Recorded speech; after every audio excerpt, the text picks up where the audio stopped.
Dossiê confidencial. Arquivo número 002. Existe um tipo de mistério que não grita. Ele sussurra. Um livro sem título, sem autor, sem idioma. Um volume antigo cheio de plantas que ninguém reconhece, diagramas do céu que não batem com nenhum manual e páginas inteiras escritas em um alfabeto que parece humano, mas não encaixa em lugar nenhum.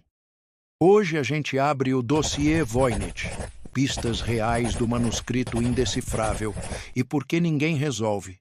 Sem fantasia, sem teoria milagrosa, só o que dá para sustentar olhando as evidências e o motivo de, mesmo com tudo isso, o texto continuar fechado. Imagina você entrar numa biblioteca de raridades e encontrar um livro que parece ter vindo de um mundo paralelo. Ele tem ilustrações coloridas, meio rústicas, meio cuidadosas, como se alguém estivesse registrando um conhecimento prático. Botânica, medicina, astronomia. Mas as plantas não parecem ser plantas. As constelações parecem familiares, até você tentar usar como mapa. E no meio disso, figuras humanas em piscinas, canos, banhos, como se o livro fosse um tratado de corpo e natureza, só que escrito no idioma de um lugar que nunca existiu. O manuscrito Voynich, hoje, é conhecido como Beinecke MS 408 e está guardado em uma biblioteca de livros raros. Ele tem por volta de 240 páginas preservadas e sinais de que páginas se perderam no caminho, como se a história tivesse arrancado capítulos inteiros do dossiê. E aqui entra o detalhe que sempre derruba as pessoas no começo. Não é só não entender, é olhar e perceber que alguém escreveu muito, linha após linha, página após página, como se aquilo tivesse sentido para alguém. Antes de cair na tentação do "isso é uma pegadinha moderna", a gente precisa colocar a primeira pista real na mesa. O pergaminho do Voynich foi datado por radiocarbono e aponta para o início do século XV, começo dos anos 1400. Ou seja, o material em que ele foi escrito é medieval. Não é um papel moderno envelhecido. E análises do tipo de tinta e pigmento também combinam com materiais esperados para aquele período.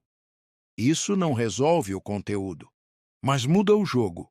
A pergunta deixa de ser quem inventou isso ontem e vira quem escreveu isso há 600 anos. E por quê? Agora a gente segue as pegadas históricas, porque todo dossiê bom tem trilha de evidências. A origem exata do Voynich ainda é um buraco.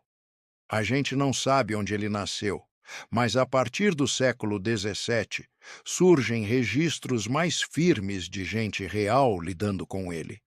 Um dos primeiros donos confirmados foi Georg Baresch, em Praga. Ele descreve o livro como uma espécie de esfinge que ocupava espaço na biblioteca, sem entregar o segredo. E ele faz o que qualquer pessoa desesperada faria: procura alguém famoso por decifrar coisas. Ele escreve para Athanasius Kircher, um jesuíta e estudioso em Roma, pedindo ajuda. Mais tarde, após Baresch, outro acadêmico, Jan Marek Marcy, manda o manuscrito para Kircher com uma carta, tentando finalmente destrancar aquilo. Esse detalhe é crucial. O Voynich era indecifrável já no século XVII. Ele não virou mistério porque a internet decidiu. Ele já era um problema real, antigo, frustrante. E aí vem a virada moderna. Em 1912, um negociante de livros raros chamado Wilfried Voynich compra o manuscrito e apresenta aquilo ao mundo acadêmico. E o nome dele gruda no caso para sempre. Quando pesquisadores olham para o Voynich, eles não veem um caos total. Eles veem padrões. O livro parece dividido em blocos temáticos, quase como capítulos. Tem páginas cheias de plantas e raízes, por isso chamam de seção botânica ou herbal. Tem diagramas com estrelas, círculos, fases, movimentos, uma seção astronômica. Tem mapas circulares e dobras grandes, uma parte cosmológica, como se fossem diagramas de mundo. Tem uma sequência estranha e marcante. Mulheres em banhos, tubos, recipientes, a famosa parte balneológica. E tem páginas que parecem listar frascos, substâncias, receitas, uma farmacêutica e outra de receitas. É como se alguém estivesse descrevendo um sistema de conhecimento. Só que o texto que deveria explicar o desenho não conversa com nenhum alfabeto conhecido. Aqui é onde muita gente se perde, porque o Voynich não parece um monte de símbolos aleatórios jogados. Ele tem palavras separadas por espaços. Ele tem repetição, como se existissem termos recorrentes. Ele tem ritmo. Certas sequências aparecem no começo de linhas, outras no fim, como se existisse gramática ou estilo. E isso é o que seduz criptógrafos. Se parece linguagem, então deve ter uma chave. Se parece texto, então deve ter sentido. Só que o mesmo padrão que sugere idioma real também pode ser fabricado. Um sistema pode gerar texto com cara de linguagem, sem ser uma linguagem. Um método mecânico, uma tabela, uma cifra maliciosa, um esquema de substituição com regras, tudo isso pode produzir repetição e estrutura. O Voynich vive exatamente nessa fronteira, organizado demais para ser rabisco e estranho demais para ser qualquer coisa que a gente reconheça. Se você quer entender por que ninguém resolve, guarda 4 travas que fazem esse caso ser diferente de praticamente qualquer outro. Primeira trava: não existe idioma de referência. Em criptografia histórica, você muitas vezes sabe a língua por trás: latim, francês, alemão. Aqui não. Segunda trava: não existe texto comparável. Nada de mesmo autor em outro livro. Nada de mesma escrita em outro documento. O Voynich é uma ilha. Terceira trava: não existe um trecho âncora, um nome próprio, uma data, uma assinatura, algo que diga: aqui está o ponto fixo. Sem isso, qualquer solução pode ser uma coincidência bem arrumada. Quarta trava: pode ser multicamadas. Pode ser um alfabeto inventado, mais uma cifra, mais abreviações, mais um código de contexto. Ou uma língua real escrita com um sistema artificial. Ou um texto gerado para parecer real.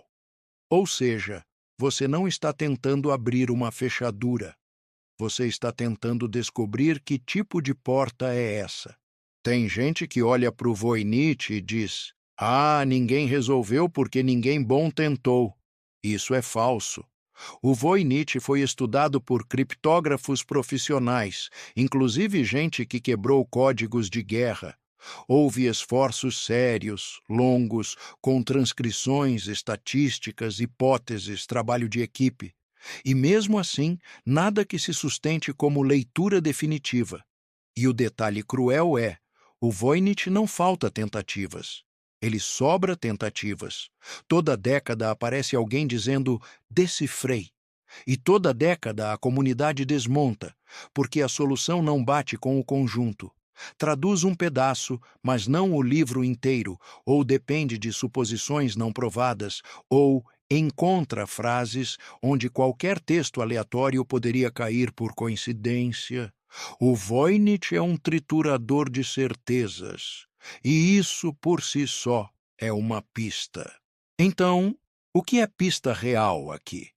Pista real é tudo que não depende de você acreditar num gênio secreto, numa conspiração ou numa revelação mística. É o que dá para ver, medir, comparar. Pista 1. O manuscrito é coerente como objeto. O pergaminho é do período esperado. A tinta e os pigmentos são compatíveis. A encadernação atual não parece ser a original, o que sugere vida longa, reencadernação, circulação. Pista 2. A intenção editorial. As páginas não são um amontoado. Existem padrões de layout, divisões, repetições de motivos, dobras planejadas. Isso parece trabalho de alguém que sabia o que queria produzir. Pista 3. O texto segue regras internas.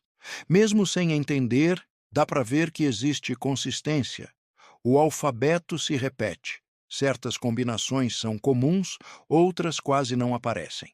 Isso indica um sistema, seja linguagem, seja cifra, seja método de geração. Pista 4. O mistério é antigo. Já no século XVII, pessoas cultas estavam travadas. Isso reduz o espaço para algumas hipóteses fáceis e aumenta o peso da ideia de um sistema realmente incomum.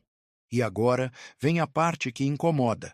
Essas pistas apontam para um livro real, com uma escrita real, mas não garantem que exista tradução simples, esperando a chave certa.